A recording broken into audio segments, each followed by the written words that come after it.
can see me, and I look forward to seeing those of you who have a webcam and would like to jump on today.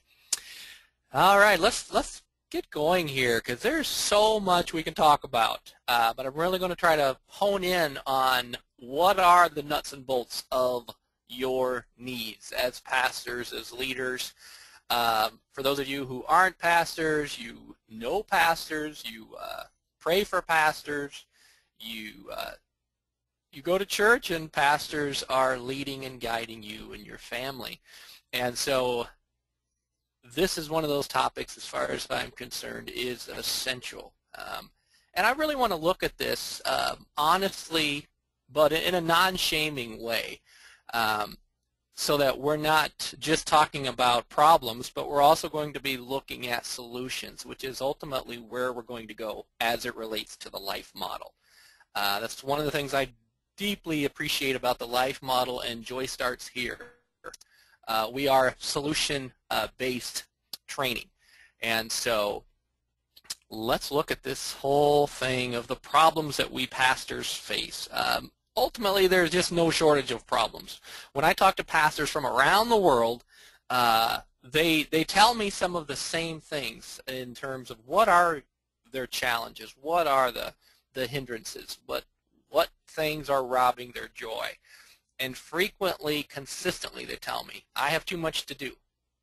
I'm overwhelmed because there's just too much on my plate. I simply cannot keep up. And there are too many expectations. Both my congregation, my staff, my elders, my family, everybody expects too much out of me.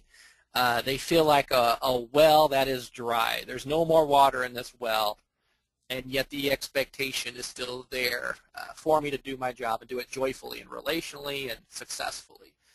So they feel bogged down by their workload as well as just the expectations that are placed on them. And with tears in their eyes, they tell me how ultimately what tends to happen is the family, their families, their marriage, their children, they suffer. They bear the brunt of the burden, so to speak. They bear the brunt of the strain that happens when leaders are dropping the balls that they're trying to juggle at work. And this is something I personally am highly motivated to really help pastors avoid, because ultimately we do not want to sacrifice the needs of our family. And so we're going to look at that a little more later.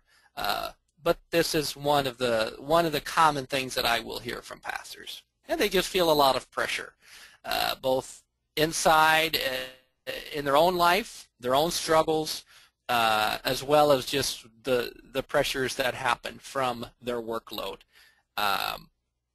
As pastors, we're frequently really good at multitasking. We have our BlackBerries or iPhones in our hands, and we're texting, we're having conversations, we're doing 3 or 4 things at the same time.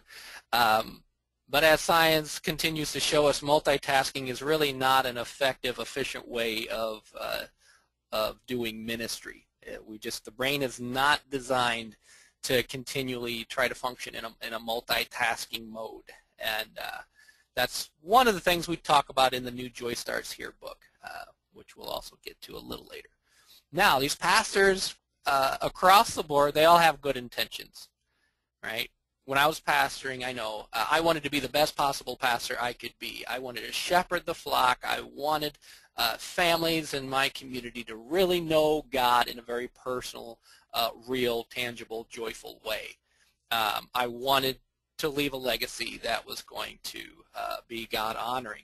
And so consistently, us pastors, our intentions are good. We love God. We love people. This is why we're in ministry in the first place.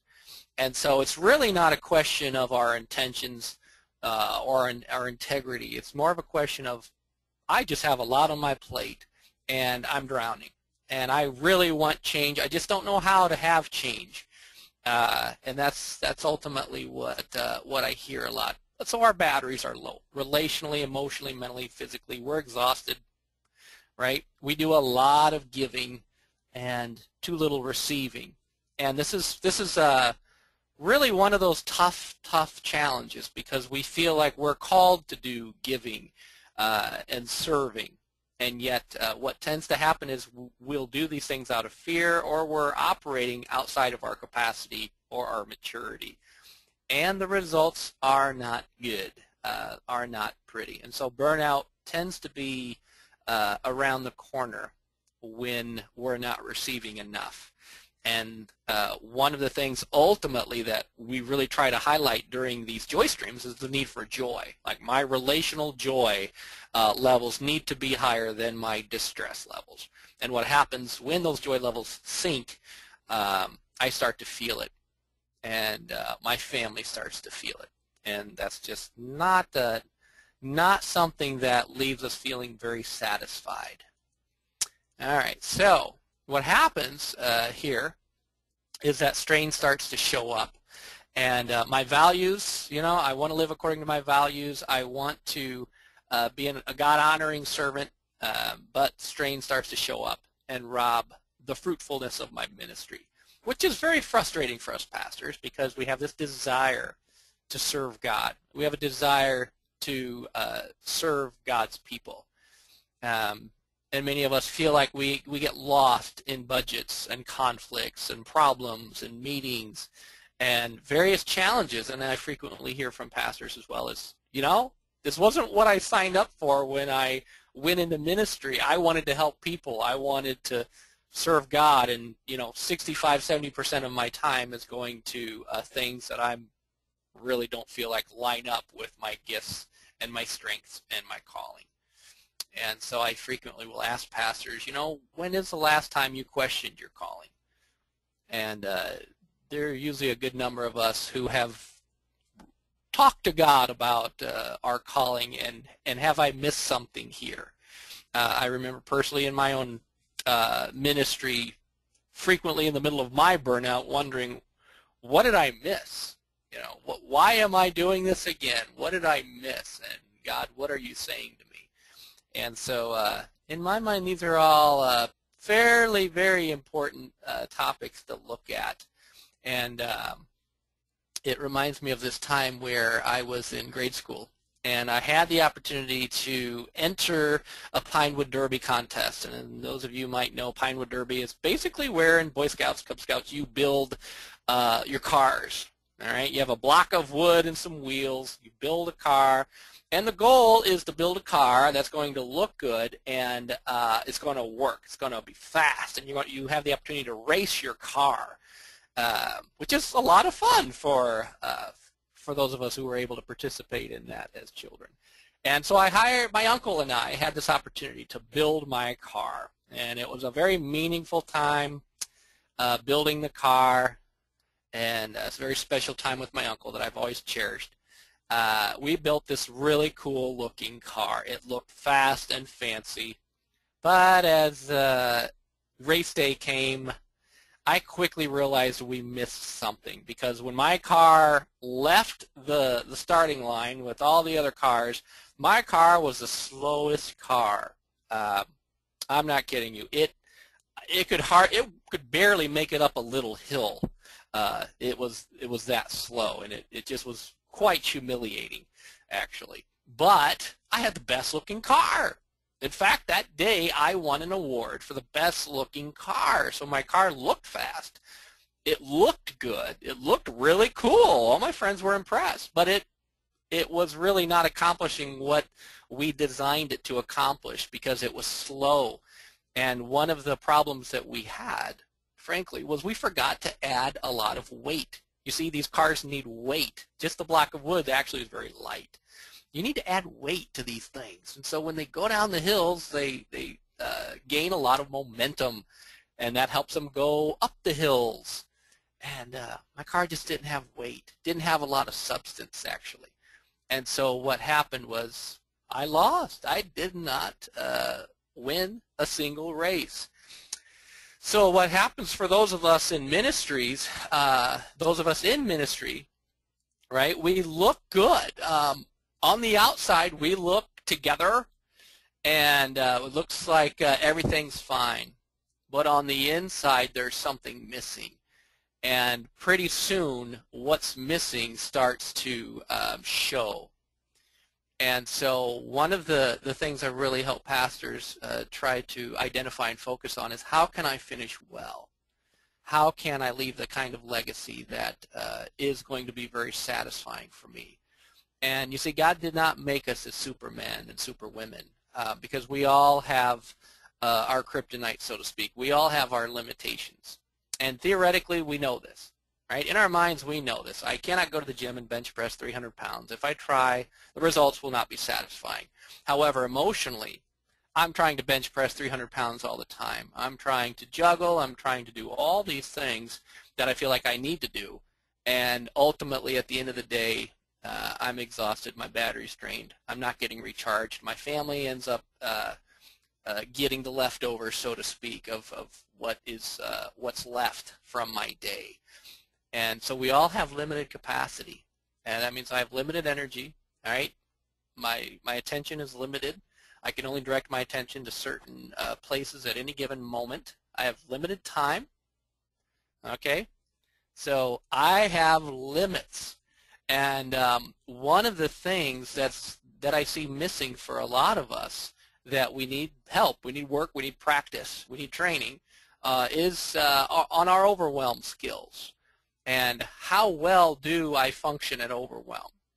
Because what tends to happen in our own lives, in our experience, is when I haven't learned how to manage what I feel at fairly high intense levels, higher levels emotionally, what I learn to do is avoid overwhelm.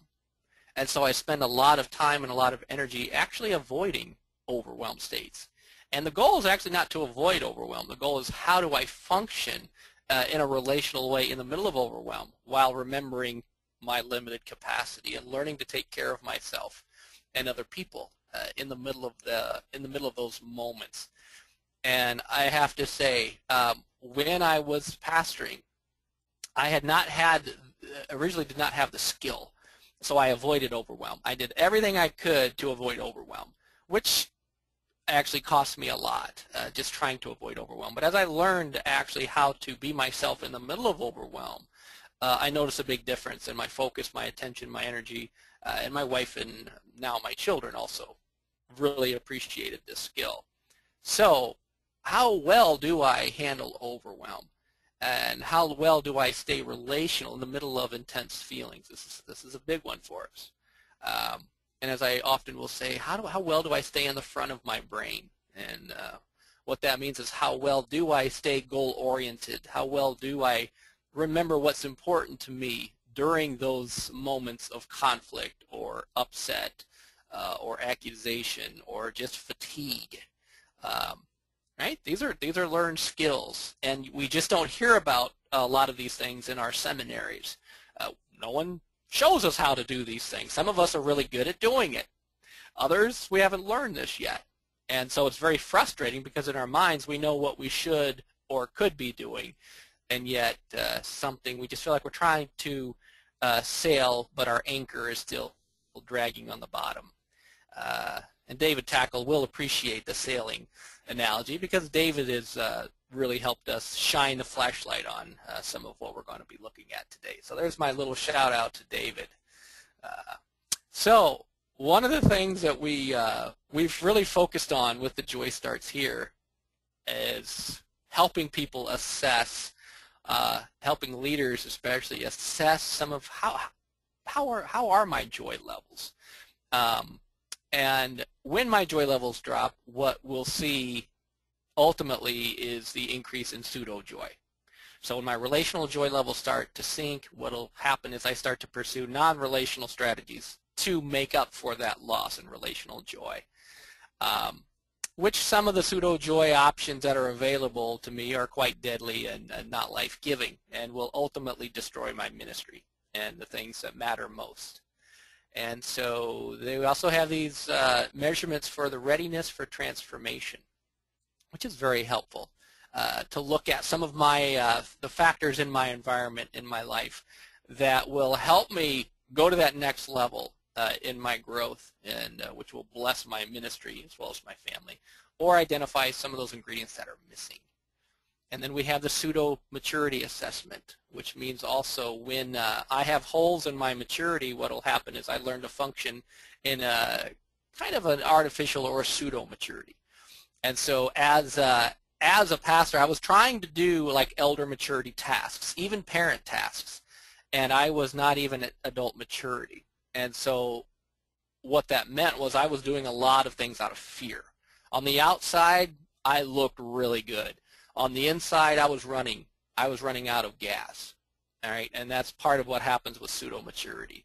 So that car that I was talking about earlier, it lacked the weight that it needed to be able to do what it was designed to do. And so under stress and strain and overwhelm, that's where we tend to identify some of those areas. And what makes it really hard for us pastors is when we self-justify. So if I have friends, colleagues, even family members trying to point out discrepancies or inconsistencies in my life, my character, or my work, whenever I justify it, it makes it really hard for me to grow and for people to have that safety and that permission to help me. All of us have blind spots, basically. And if we don't have people who are helping us with our blind spots, we're going to run into semis on the road, and that's not something we really want to do in our ministries or our families. And then there's this whole wonderful, beautiful concept of Emmanuel Shalom that we talk about. And what that means is when things go wrong, we always turn to Emmanuel for correction and guidance and clarity and healing and truth and all those good things. And so Emmanuel Shalom is also what we'd call the Emmanuel lifestyle at Thrive. And so we want to live with that awareness of the God who is with us and who sees the relationship with us as more important than our problems and our malfunctions. And when we start to lack God's peace or God's shalom, again, just like the joy, we'll find artificial ways to make up for it, which also will end up robbing us of life and of joy and peace. And then we have this whole wonderful brain skill of learning how to return to joy from the 6 negative emotions. Now, by the time I'm 3 years old, hopefully I've learned how to do this. For me, it didn't work that way. For most of us, it doesn't work that way because of just our families lacking these skills, our communities lacking these skills. So when I'm not getting back to joy from negative emotions, I'll avoid negative emotions, or I will sidetrack to negative emotions, which means I may always be more of a fearful, anxious leader. I may be an angry leader. I may be a depressed leader because I'm stuck in hopeless despair. There's a lot of ways these things start to show up. But ultimately, we want to learn how to get back to joy, and that's a learned skill. And the beauty of all these skills is it helps us to be protectors. And as pastors, as shepherds, as leaders, that's really ultimately what our hearts want. We want to be a protector. And we don't want to be a predator. We don't want to be a possum, as we say in the Joy Starts Here book. We want to be protectors. So we're going to dive into that a little more later, but right now I'm more concerned with just interacting with you. And I really want to hear from you as we think about some of what I've shared. As a pastor, what are your needs? What do you see as some of your non-negotiable needs? A need for rest, for example. That's a need that you would have. Let's open up the lines here. If you have a webcam, you can type in your thoughts to Denny. If you're on the phone, if you have a headset, let us know. I've got a lot of questions here. I want to hear from you. What are your needs? I'm going to put that out there, Denny. Yeah, this is the time you need to raise your hand. If you do have a webcam, in order to use it, I have to know that you have one so that I can turn that function on for you. So you'd want to type in the little question box there, say, I have a webcam, and I will hook you up. But I'll actually make you a panelist momentarily while we're doing that. And I see Jerry. He's out there. I know Jerry works with a lot of leaders. David's out there. I want to welcome Bill and Alex. A lot of names. Don's out there. Just any of you have some thoughts? What if you're not a pastor and maybe you work with pastors? I mean, what are some of the needs that you see makes a pastor successful and fruitful and joyful in their work? Let's put this out there. Maybe there's some needs that are missing that need to be placed in there. Mike, I see you out there. Welcome, Richard. He's Good to calling y'all see out. all these names. I'm going to throw out another one here as well, kind of a 1-2 here. Where are you weak? All right. Now again, we're used to talking about weakness as a bad thing, as a shaming or a shameful topic. When I was pastoring, you know what? I was very weak when it came to resolving conflicts and returning to joy from shame. So what that meant was I avoided conflicts. I was a very good people pleaser. So that was an area in my life I wanted growth and needed growth. And so that was a weakness that needed some prayerful encouragement, some examples. And you know what? What a difference when that weakness started to have tender responses and become a strength. So what are some of those needs that we pastors have?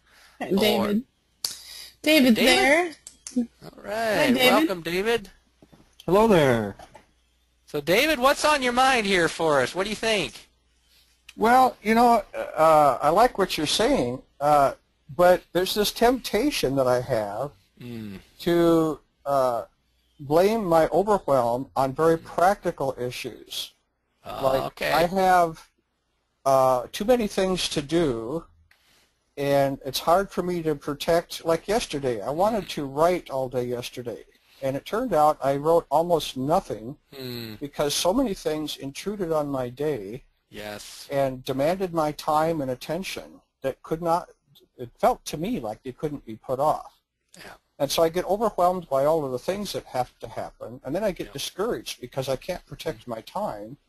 And I keep going in circles here. And it feels to me like there's a practical problem, but you're talking about something else entirely, which has to do with the joy issue. So I think it'd be great to kick that around and, you know, how do we,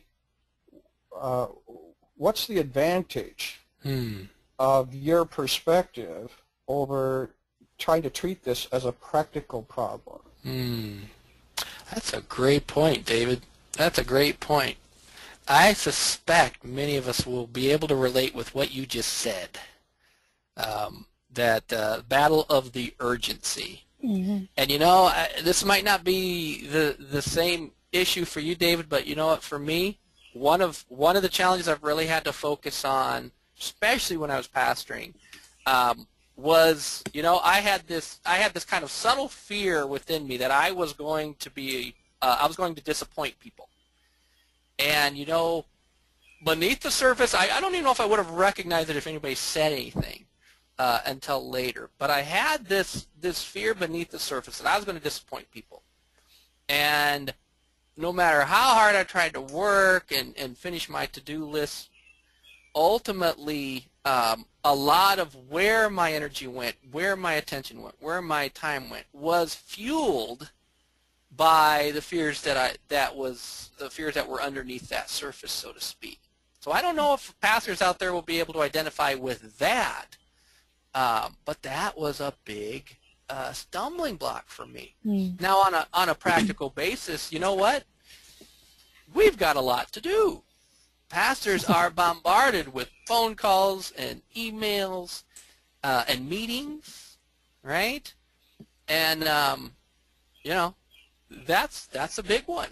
I wonder if anyone can relate to some of this stuff out there. All right, well, I've got Robert next. Robert, are you there? Yes, can you hear me? Robert, welcome. Thank you. I've been in a role as an elder in a large-sized church and also a leader at a university. Great. So the tasks are sort of different, but they're still as urgent. Yes. And so right now we're finding ourselves a little bit more joy and getting rested and restored from a lot of that chaos that's been going on the last several years.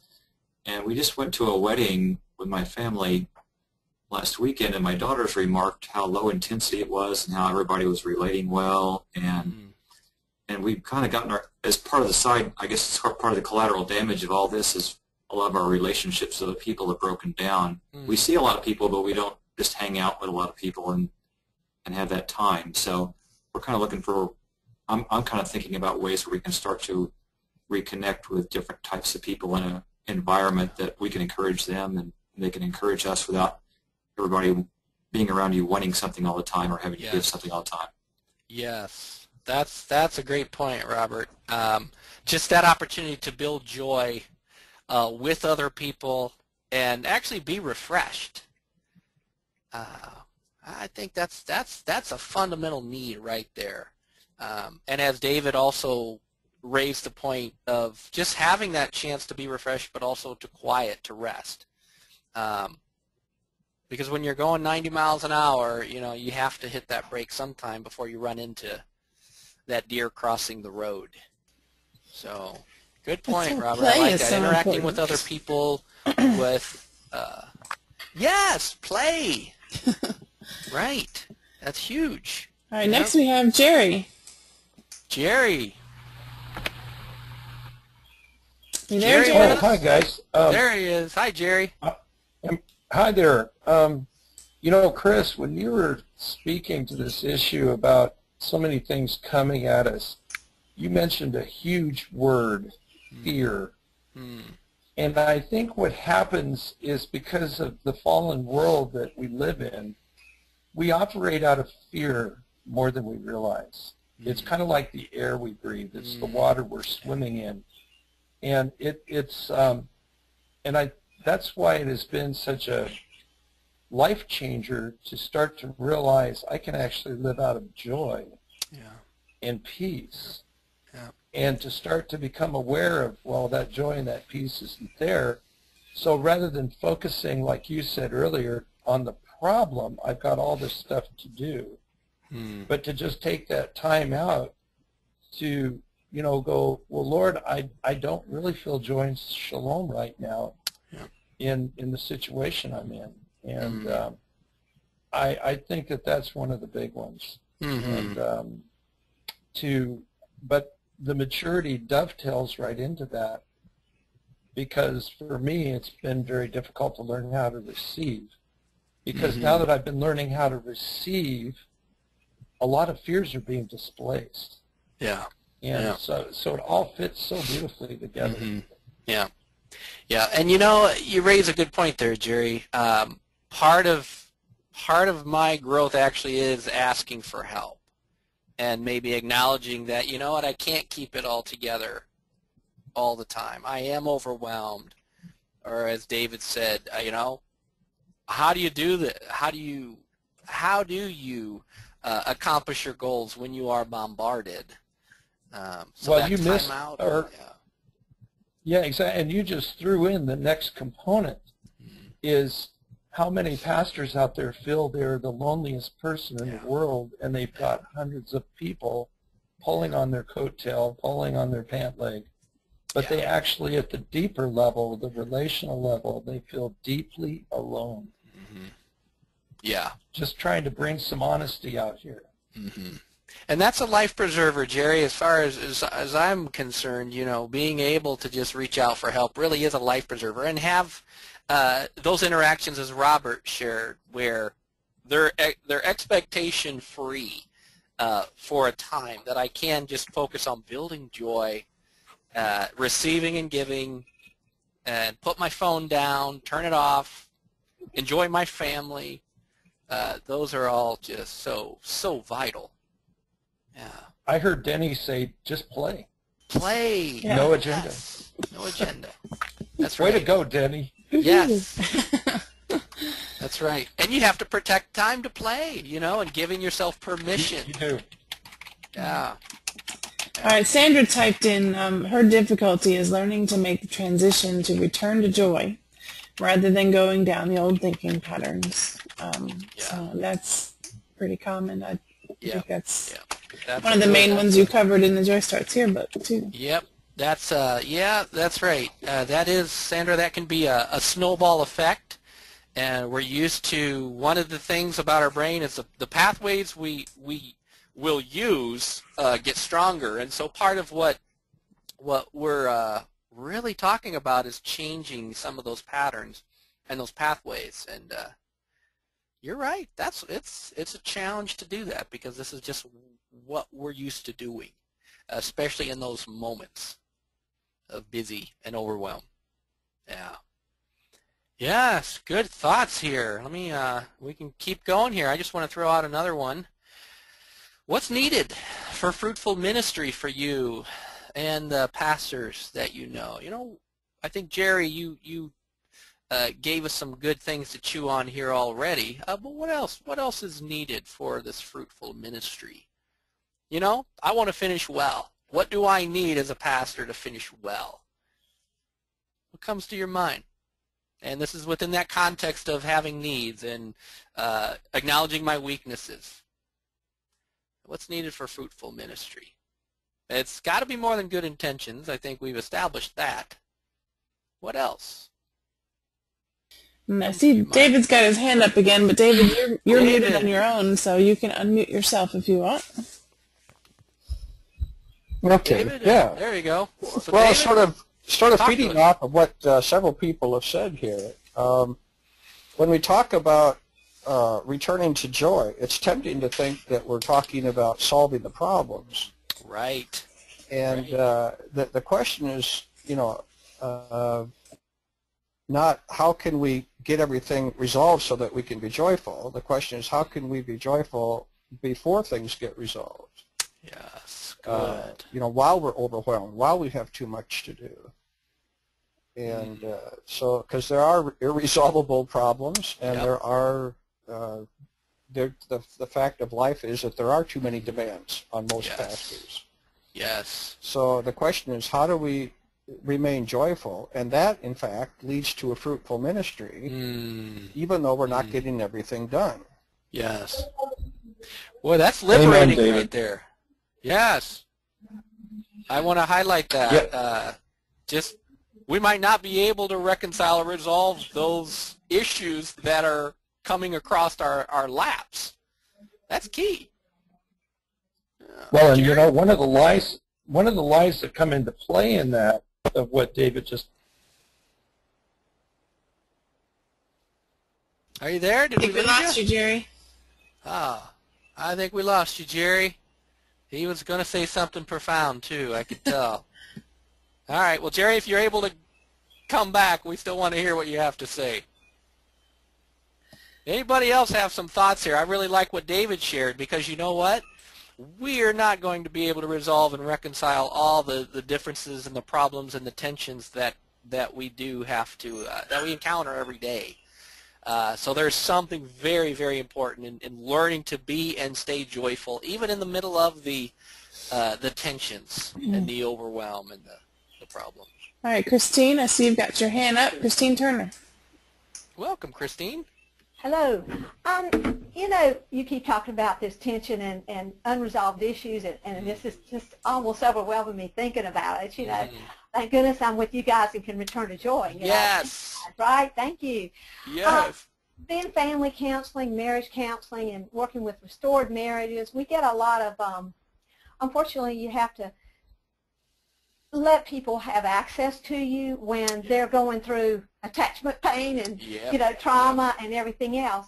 And I think what's the most difficult, and I'm, you know, I feel like we're pretty good at being able to, you know, help people, you know, get back to joy and synchronize and all that. However, when I'm having in my own family, maybe, you know, have a special needs son, and he's just really, I'm spiraling down into the low joy, you know, and fighting to stay up and everything. And that will be when these people call, and I know exactly who they are. And normally, that's when they're more teachable, and when we can do the most with them is to catch them while they're in their pain, right? Yes, right. Well, I'm in pain, so I, you know, and I have that fear of not so much the perfection, but am I going to miss a teachable moment because I just happen to be in a little bit of pain or not, maybe in a low joy place. And, you know, we used to just, sometimes I do cry out to the Lord and say, Lord, just anoint me to do this anyway. And He does. Yes. But there are times when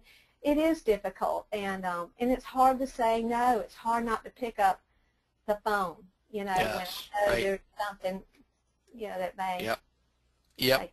It's a golden, you know there might be a golden opportunity for teaching for those people to actually have some healing and some help, and yet you feel like your boat's already taking in water, and it's really hard to have more passengers on that boat in that particular moment.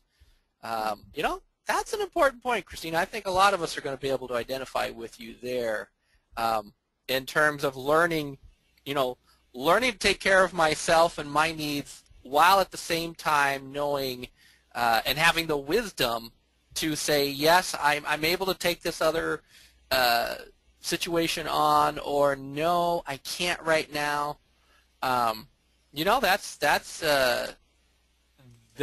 takes some practice right there.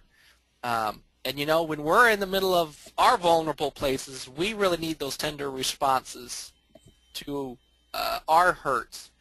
And at the same time, we really, what I find helpful is being able to utilize other resources. And so when someone calls me and says, Chris, I have an emergency, and this is what's going on, and I need help urgently, if I say, I really want to help you with this, but I can't right now because I've got something going on personally that just is hindering me from being able to be there for you. However, here's my friend, or here's our friend. Can you reach out to her or him? But it does take that wisdom to know, okay, God, is this something I need to do, or is this a time where I need to pull back and take care of myself? And that's, you know, the one thing I really encourage us as we try to navigate those very tough situations is trying not to make decisions out of fear. And it's always easier said than done. It is. When you're in the middle of it, it's always easier said than done. Yeah. But it's that little rule they give you when you're flying. And if you encounter turbulence or a loss in cabin pressure on the airplane, we have to put that oxygen mask on ourselves first before we can help other people.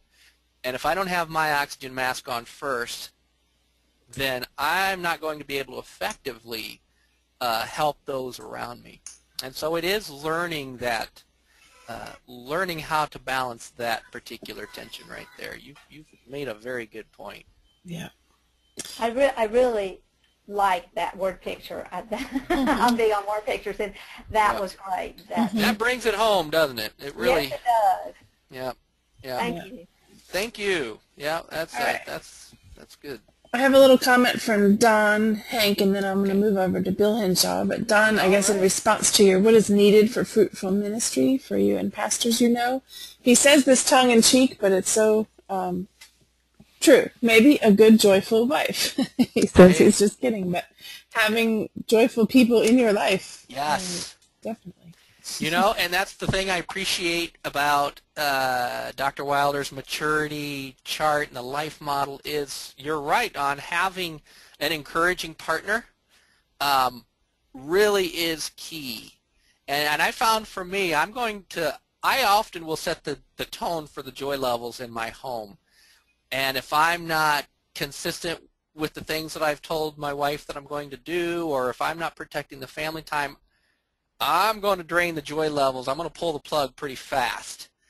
And so having a joyful partner and keeping those joy levels high at home really is the wind in our sails in so many ways. Yeah.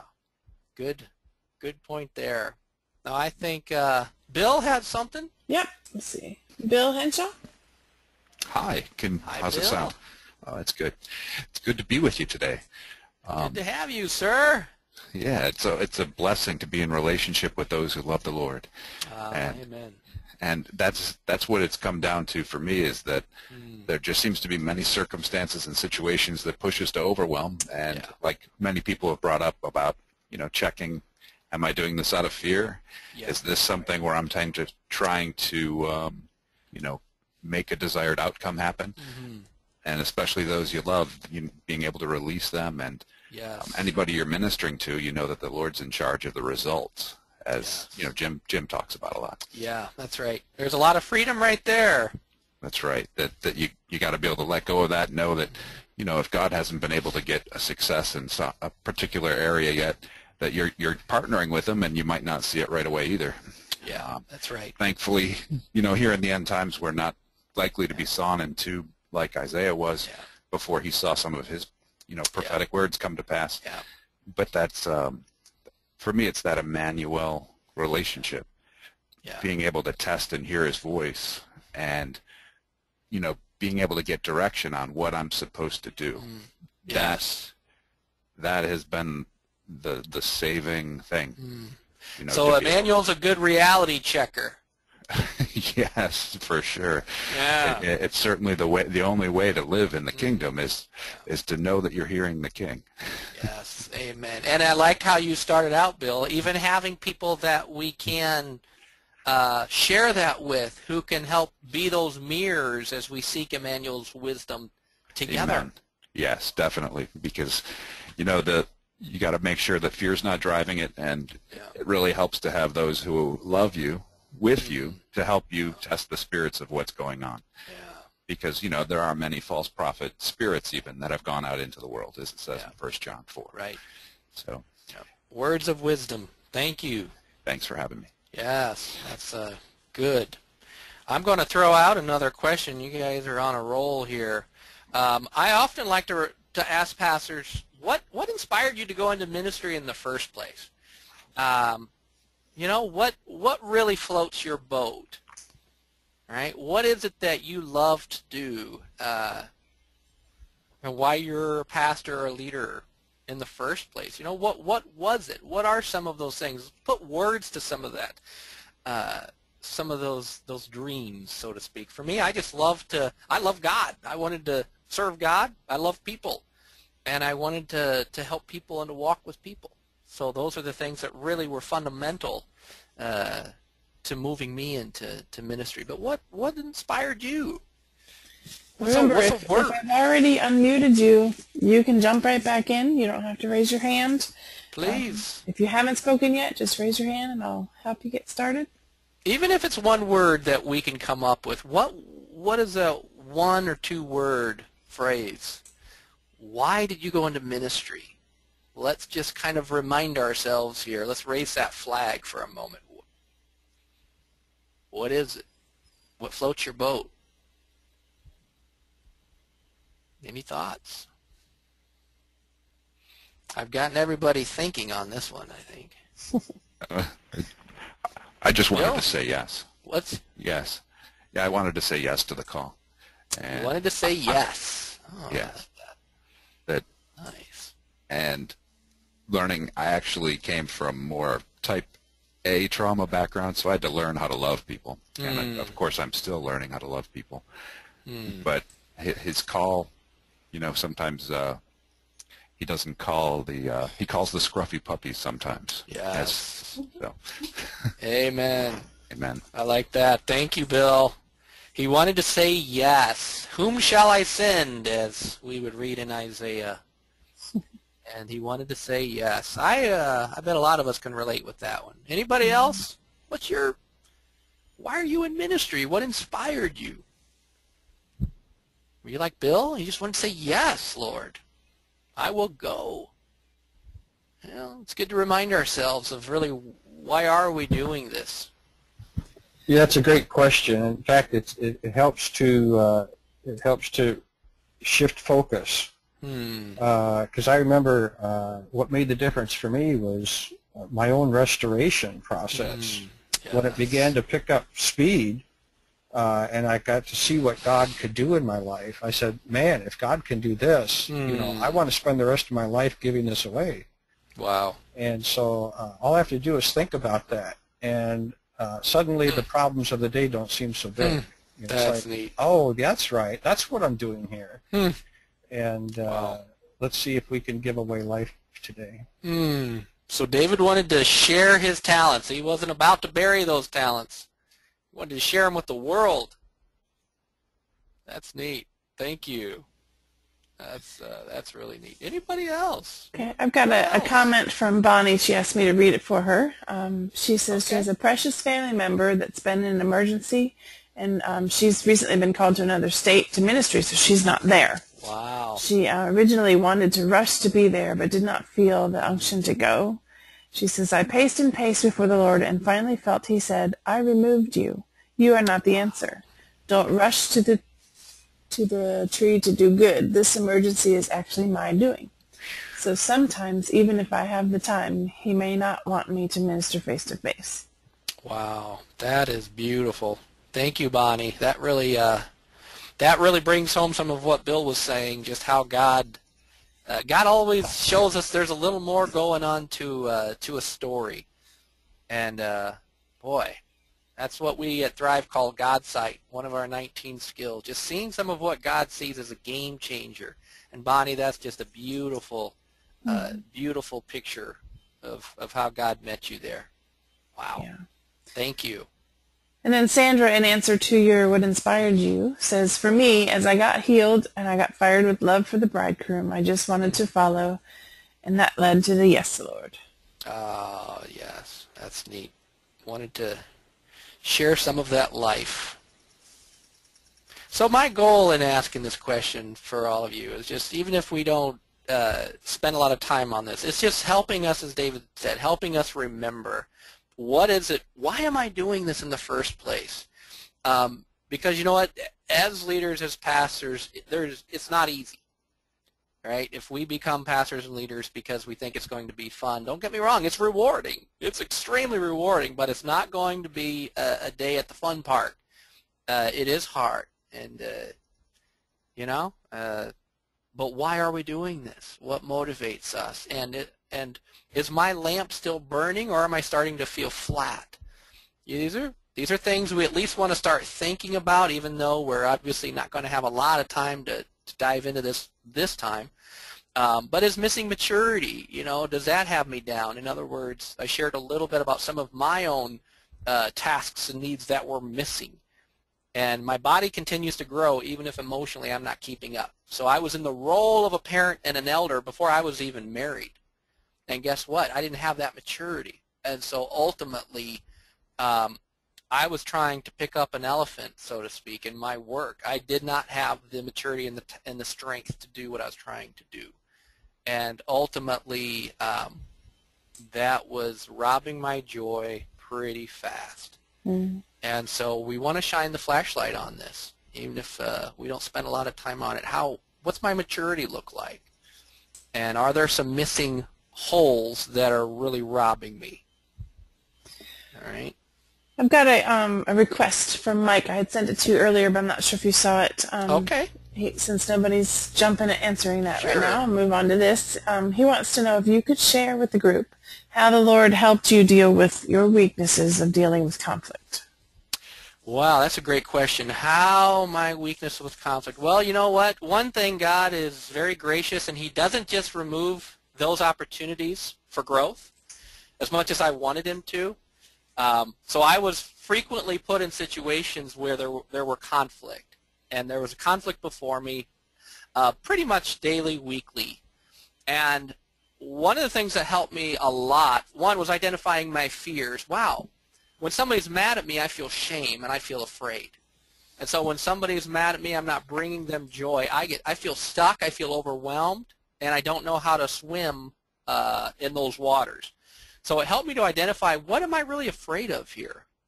And there were good reasons for that too. Part of my own wounding was still playing out. I needed a little bit of healing, a little bit of that Emmanuel Shalom in some places in my own life.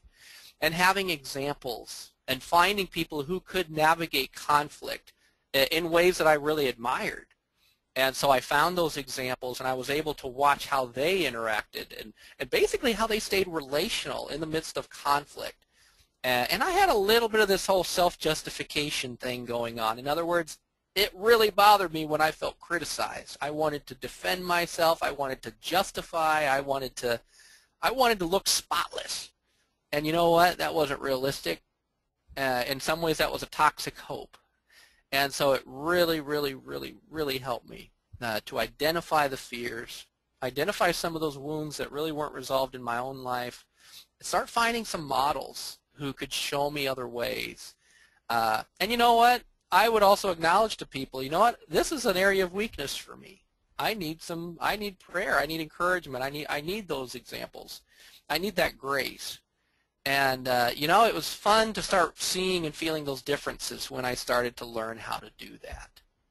So hopefully that helps give you a little taste of how I got from point A to point B. For the sake of time, I just want to give you guys a few extra pieces here. Many of you will be watching this on video, and so I just want to encourage you. You can email me with your thoughts to some of these questions. I'd love to hear from you. I want to hear from you. In part 2, we're going to do a follow-up on June 27th at 1 p.m. Eastern Daylight Savings Time. All right, 1 p.m. on June 27th. We're going to have a follow-up to this because, frankly, there's just so much here. We're just scratching the surface, as we frequently do on these Joy Streams, but hopefully it gets us thinking.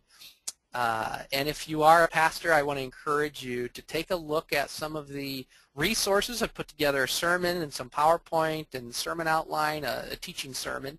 There's a lot of good information if you want to share on Father's Day a message about joyful fathers who reflect our Heavenly Father. I invite you to use this. It's free. It's complimentary. We're just very excited at Shepherd's House to be able to offer a variety of materials to help get the word out about what we're doing.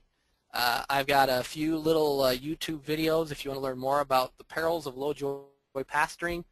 Visit my Thriving Today channel on YouTube, and you can learn more about that, as well as watch how we apply some of this training with our children, my wife and I. And there's a week left. There's less than a week for those of you who want to see us and attend the Thrive training, the 5-day Thrive training, which is really focusing on the Emmanuel lifestyle and the 19 skills. Next Wednesday's our deadline. You can learn more online. You'll be hearing more about our Joy Starts Here event this fall in Morton, Illinois. We're very excited to have a 3-day event on starting joy in our churches and our families and our schools. That's going to be here. And you know what? We've got Ken Smith coming up on July 4th. Highly recommend coming out to hear Ken. He's got just great experience with the life model. He's going to tell us stories that every pastor should ask their congregations to tell. And Jerry, who was with us today, is going to be with us again on July 11th to talk about leadership in the Emmanuel lifestyle, which is crucial. And then my friend David, who is also with us today, is going to be back on July 25th to talk about discerning our discernment, factors that influence our discernment. And you know what? These topics are so exciting. They are so unique and powerful and relevant. So I hope you can come out and see us. And if you haven't picked up the Joy Starts Here book, I highly recommend this. It's a very, very, very good resource as well for unpacking some of what we were talking about today on how do I start joy in my life, in my family, my community. And what does that look like very practically? So we also have assessments now in these books, so you can also start taking a look at your individual and community needs on some of these topics. And my friend Carol Brown also has a blog, joystarters.com. So visit us. You'll hear a lot of this information and more on our blog. And again, email me if you're interested in having smaller groups. I'm very interested in training smaller groups. And so probably 5 to 10 people at the most. We would have some weekly, monthly connection time. So if you're interested in more, drop me a note. I'll tell you about that, a little more special focus. There's always a lot of great resources I'm just not able to take the time to talk to you about, but visit the Life Model. Joy Starts Here, and you'll learn a lot more about introducing joy.